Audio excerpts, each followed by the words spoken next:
It's the Andy and Dave Daily right here on the Muskegon Channel. I'm Andy O'Reilly. Dave Cackley over yonder. Welcome to what is said to be Wednesday. Yeah. Yeah. You always ask that like it's a question. It's running. It's all running together. Is it Wednesday? Is it Thursday? Well, is it Tuesday? We don't know. It's just running together. I don't know. And your face is cut off. I don't know what to. I keep trying to adjust things. Move back every a little time bit. I adjust it. But the further I move back, the less you can hear me, and then I got to do this. Oh my God! There we go. Maybe that's a little better. There you go. There we go. Well, we go. It shifted this way. There we go. Right there. There we go. That's better. Don't move. All right. It's Okay. like working with a 5-year-old. Oh my God. So, right. Last night I introduced Cindy to Almost Famous. Oh, the movie? A great movie. Yes. Absolutely. That one belongs in the National Archives. That is a fantastic movie about coming of age. Mm-hmm. What else? Experience. Yeah. It just, I could do without the airplane scene at the end, but it seemed to be a moment of healing. What? Well, I mean, it just, I didn't think it had to be there. I liked it, but it just seemed like they were looking for an out. It seemed like, that's my only criticism of the movie. It was like they were digging for a way to find that moment that they all needed closure around because there were so many messes around them all. Well, how about a plane accident? Okay, that's an easy way. And just, that one seemed like it was a little, they took the easy way. But other than that, perfect movie. Yeah, I've enjoyed it every single time I've seen it. I've only seen it like a handful of times, which is weird for a movie I like. Yeah. Because for me, I've got to be in a certain mood to watch it. Like I have to be in a certain mood to watch a Cameron Crowe movie. Right. Because it's a different type. Every Cameron Crowe movie has a specific feel to it, and you got to be in the right mindset to really enjoy it. I appreciate the Stillwater shirt. That's very, very cool. Bought that. Yes. But but no, I really enjoyed that. It was perfect for that came out like 2000? Is that when that came out? Yeah. I want to say 90. Yeah. So God, yeah. And 23 years now. Crazy. One of the things that I really liked about it were some of the memories, like putting myself in that kid's shoes. Like what it was like to wait around to try to get backstage at one point. What a pain in the ass that used to be. And then what it was like when you first walked into that backstage element. And it's like, oh my God. And you just can't believe what you're seeing. And yeah, I mean, so some of those memories. And I was telling Cindy last night that I had a friend way back when, back in 1990, whenever the hell it was made, who was just like Penny Lane. She was always had that little fantasy adventure, like, we're going to go to Morocco. She was always this close to the rock star. Never really, I don't think she was ever really in contact with them, but she talked such a big game that it felt like it. And she was just like that ultimate fan that glommed onto me for being on the radio, thinking she was going to get to another level of access, but it never happened because of my stage of the career. Yeah, but she was always that wistful fantasy type that was just like Penny Lane, and that's a fun memory of that movie too. Sort of like Sweet Connie, if you will. No, not with me at all. I never had any kind of relationship with her other than friends and things like that. But I mean, Penny Lane, we know what she did in the movie. Yeah, it's weird because she was able to pull that off. Like Kate Hudson was able to pull that off without coming off as skanky. Right. Which is really, really hard. I mean, seriously, that role, she's basically, she's a groupie. She's a professional groupie. Right. That's like what she does. Yeah. She just goes and hangs out with rock stars and does whatever. But she was able to, there was a sweetness to that character that I really appreciate because it wasn't again, I like multi-dimensional. Yeah, she wasn't jaded. I like multi-dimensional characters. If you think like about her character, she was considering herself a helper to these musicians, right? And if you look at the finale of the movie, she really lived out that role because she wanted to patch up the relationship between that kid and Crudup. So yeah, even though she had her downside of being a slut, I would more. Let's call it what it is: morally casual. Well, she was a fan of the pleasures of life. There we go. Yeah. But in the end, she really did live up to her self title of being a Band-Aid. So yeah, pretty good movie. And again, at that point in Hollywood, there isn't another. That movie was just so well cast too, because I can't think of another actress who could have performed that role that way, and given off that impression. It's really, really difficult. So many others would have gone kind of like over the top, the skank, falling off the skank cliff. And she was able to do that without coming off, though she was. Yep. That was what her role was, at least in part. Well, fun memories in the movies. And then I went on to watch Dick Cavett and Groucho Marx on PBS, which I begged to grab my attention. And I kept watching and watching and watching because I like Dick Cavett. I do too. Unfortunately, I always liked it. Yeah. Dick Cavett is a standing corpse, and it was not engaging. It was not fun, and it was literally nothing other than a bunch of shitty old videotapes of him and Groucho Marx. And I mean, that's what Dick Cavett was, though. I mean, he was just this uber dry.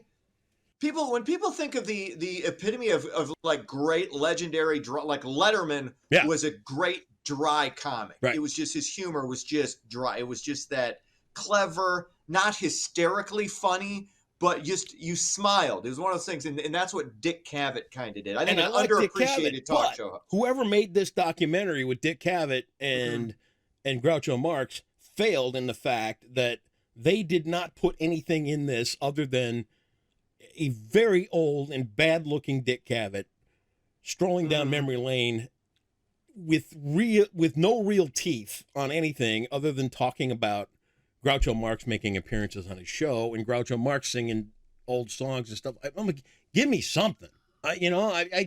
This could be epic. Like what? You got Dick Cavett, who started off as a writer on The Tonight Show and walked out to do a gag for his first on-camera appearance. And then went on to have the career he did. That could have been amazing. Along with Groucho Marx, who you take back to vaudeville, that's an intersection of two huge eras of entertainment. Right. And whoever made this documentary stuck a camera in front of Dick Cavett and put a bunch of shitty old clips in the middle of it, and it was beneath PBS. So, well, you know what? I'm like, give me more, give me more. Okay, PBS is going to give you informational stuff. They do documentaries. They're pretty good at that. But you're not going to get it's not where you go to be entertained, really. Oh, I disagree. PBS is not anywhere close to what there's a reason you have pledge drives and you beg people for money, because people aren't watching this shit. People aren't watching this shit by and large. Disagree. And I say shit because that's the way. I mean, look at some of their marquee documentary stuff, and there is none better. Baseball. But aside Ken Burns, baseball, the Dust Bowl, Prohibition. What else has he done? There's some of the American Experience documentaries are phenomenal. I mean, beyond awesome, phenomenal. Maybe I'm going a little overboard with this, and it's possible I am. And again, interesting documentary. They're interesting to me and you, but you gotta I don't view this. I've been watching the same document. It's not really a documentary. It kind of is. You throw in some actors as well on Hitler's Circle of Evil. Yeah. The people who are around Adolf Hitler as he became Adolf Hitler, and it's super, like, I've watched this thing over 9 episodes, and I keep going back and watching it, trying to get, like, how did this happen? How did this, and it's, in the way they do it is real, because you intersperse, like, actual actors, and you're trying to fill in the gaps of what may have happened here, what may have happened there. And it's super interesting. Then it's cut in with real, actual archival footage. And I like the way that is done. It's UK. You're turning up your nose at it. Yeah, it's really, really good. I do not care. It's because the actors don't say anything. The actors don't it's just they're telling a story over the actors in these particular scenes, and it's not overdone. You would probably like it. I don't know. If you sat down and watched again. It's really, if you put a reenactor in any documentary for any reason, I'm a tune out. Literally. I mean, you name it. If there's a reenactment scene in any documentary, I click it. Just like that. Well, they're not reenacted. That's what they don't do, is they don't reenact anything. It's just kind of, it's just interspersed, because you've got so much footage of this particular era, especially coming out of Nazi Germany. But because here's my thing. A lot of that stuff, I'm watching a documentary, and let's say it's about Vikings. Take your pick, right? I see a boatload of guys that they picked up at the Home Depot rowing along in a boat. I'm done. I'm gone. I just don't care. It's like these guys were all standing on a corner looking for work, and some guy in a film truck drove by and said, "Here, put these bear skins on and sit in this boat." No, not watching. I mean, there are times, the only time where it's a little bit off is where the person who playing either a Goering or Joseph Goebbels doesn't really look like the guy. Yeah. It's kind of, or like, it's like Goebbels was like this dude who's like 5'6", and they got this guy who's like 6'2" playing him, which makes, so they got to kind of like do scenes where he's lowered. It's a little odd, but it doesn't take away from, wow, this is, and how close they really came to win. Like, if Hitler wasn't so anti-Semitic, he could have controlled a giant portion of Europe. Right. And that would have, because we were not going to get involved. But there were factions around him that were like, that saw which way he was going, even though they were notorious anti-Semites too. They're like, we're overreaching here. This is the, we take it all, and then you decide to fight a war on two fronts, against Russia and against France and England, and then, oh, by the way, the U.S. comes in. You just don't have the firepower. Nope. In addition to just being horrifically awful. There you go. All right. Yeah, well, that's our TV talk for the day. Why don't you roll some news? There you go. Pretend you're informed. All right, let's get into it. What is happening? Amber McLaughlin, Missouri made history on Tuesday. Amber McLaughlin became the first openly transgender person to be executed. Of course, in addition to being transgender, McLaughlin was also a murdering rapist and a psychopath. But the 49-year-old murdered former girlfriend at Beverly Gunther back in 2003. McLaughlin was also found guilty of forcible rape. Now, this individual had a horrific set of circumstances. One of a horrible foster care situation, some brain damage, some other alleged trauma. At the end of the day, you answer for your crimes. And I'm against this because I'm against the death penalty. I'm against the death penalty because I've said this before about the death penalty, and I used to be pro-death penalty. Right. And then I came to the realization that this is the perfect punishment, but we have an imperfect judicial system. Granted, the best judicial system known to man, but it's still imperfect, and you can't have the perfect punishment when your justice system isn't that. So that's my only issue. But the whole idea, okay, I don't care that this person is transgender. You care what this person did and understand what happened, what led up to it. That's fine. Right. But at the end of the day, you're accountable for this. And I'm pro-life in prison, no opportunity for parole, because I'm big on forgiveness. And this person seemed remorseful all the way up, and so I've got some sympathy there. But at the end of the day, you answer for your crimes, and unfortunately, that penalty is still the death penalty. So That's where we are. Anyway, what else is going on? No winner in Tuesday's Mega Millions jackpot. Friday's drawing will be worth. Shit. Oh, why are you saying shit? There's no winner. There's no winner. I thought I bought the ticket. That's why I'm saying shit. So, but here's the positive news. Friday's drawing going to be worth $940 million. That's the 6th largest U.S. lottery jackpot in history. So you're not going to win that either. So here's what I'm saying. Savor the last few Andy and Dave dailies, because Saturday I'm on a private jet to take your pick. I don't care. I'm just going to tell the guy to start flying. And all I expect out of this is how not greedy I am. Okay. $2 million. I only want $2 million. Okay. That's it. I don't need any more than that. Mo money, mo problems.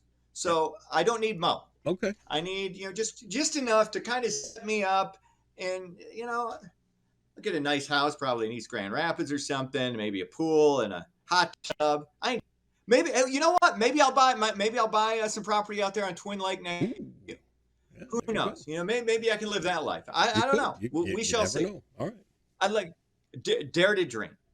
Finally, despite inflation, Michigan cannabis. Good Lord, cannabis. How did I mispronounce cannabis? I can tell you how. How? All right. Despite inflation, Michigan cannabis customers are paying less to get their weed on. The average retail price for an ounce of marijuana has dropped to a record low of $95. Some strains selling for around $60. So Michigan's marijuana retail sales surpassed $2 billion in 2022, a thriving enterprise. So it's nice to know with the inflation everyone up, at least you can get baked for less. So let's start talking about. Let's just stop for a minute. Let's start talking about this intelligently. Know your limits with this stuff. I mean, it's new, it's novel. Everybody thinks it's cool and fun. You need to know what you're doing. You need to not drive. You need to keep it away from kids. I read a report this morning on TV13's website that little kids, 2 and 3 years old, are finding these gummies and thinking they're candy. Yeah. And ending up in the hospital. And they got this thing called, it's called cannabinoid hyperemesis. And what it is you get this stomach flu. It feels like the flu. Mm-hmm. And you're breathing and heart problems and all this other kind of stuff. It's really happening bad in Muskegon because we have an uneducated public about what limits are and where you should stop and what you should know and different things like that. So I don't have a problem with it at all. I really think that it's probably safer than alcohol, but we just need to start being a little bit smarter and a little bit more open and honest about knowing limits and keeping it away from kids. That's my that's me on the stump. I mean, you can't put your fun gummies in, with the Sour Patch Kids. They can't all be in the same area. You keep that. Treat it like alcohol. Tucked away. Exactly. Yep. You lock the liquor cabinet. You got to lock up your gummies. There you go. Sports. Sparty beats up on Nebraska 74-56. They're getting ready for their big showdown. They play basketball in Nebraska? Of course they do. This game was at East Lansing, which is where they will be playing on Saturday against the Michigan Wolverines. That tip-off, I believe, set for 2:30. Yes, 100%. You do? $20. I'll take Sparty. Hey, wait a minute. You didn't even say thank you for the Christmas bonus. I'm not giving you any extra money. Oh, hey, thanks. Thanks for that. Whatever. No, make you say thank you. No. I didn't. No, I thought I did. No, you didn't. Because I know it's like, oh, okay, I was an extra couple of beans that helped out. I'm number one. Thanks. That's sports. Jeopardy for 1,000 today. This is serious business, my friend. It's add a letter for Jeopardy. This type of woolen thread becomes a word of longing when it gets a letter woven in. Type of longing? This type of wool and thread. Woolen thread. This is a hard category. It's a very hard category. That's why we're giving you $1,000 here today. I do not know. Yarn and yearn. Ah! See, you've never yearned. That's the problem. A type of longing. I'm not a yearner. You're not a yearner? That you're right. I'm not one who yearns. You're not a yearner. Were I a yearner, I would have gotten that. You would be yearning I'm not one who for $1,000, but you're now $1,000 in the hole. Dave, have a wonderful Wednesday. God love you, and we'll see you back here tomorrow. See ya!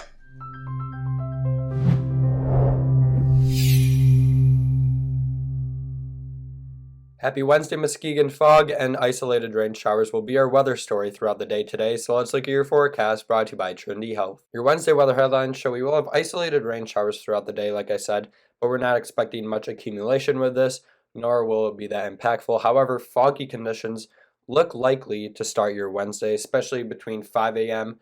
and 8 a.m., so that will likely impact your morning commute. And then colder air will eventually swing in for Wednesday night, changing any leftover rain to snow showers late Wednesday night going into Thursday morning. So like I said, fog will likely be the biggest weather story throughout the day today.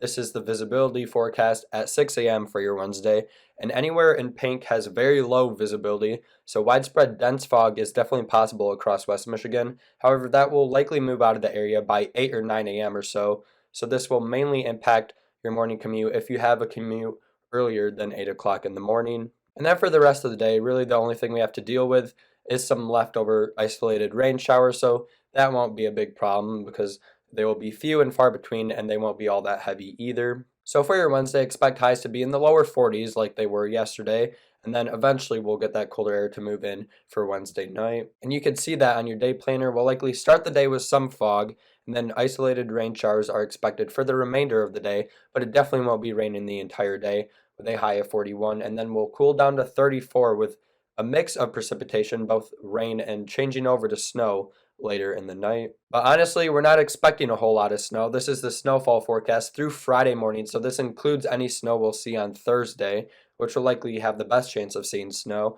We'll likely stay less than an inch of snow, so really not much will accumulate on the ground because it is pretty warm and wet after the rain and warmer temperatures we just witnessed. And unfortunately, if you like the snow and colder temperatures, it doesn't look like it will return next week either, as the 6 to 10 day temperature outlook shows much of the Great Lakes seeing above average temperatures, which means we'll likely be in the upper 30s to the 40s temperature-wise for much of next week. And you can see that on our 7-day forecast with warmer temperatures right around 40 degrees early next week, and even some sunshine, which will actually be a nice change of pace. But in the meantime, we'll be dealing with some fog, some rain showers, and eventually snow showers throughout your Thursday as temperatures fall into the 30s. And that's your Wednesday forecast brought to you by Trinity Health on the Muskegon Channel, and I'm Colin Woods Weather, and enjoy your day today.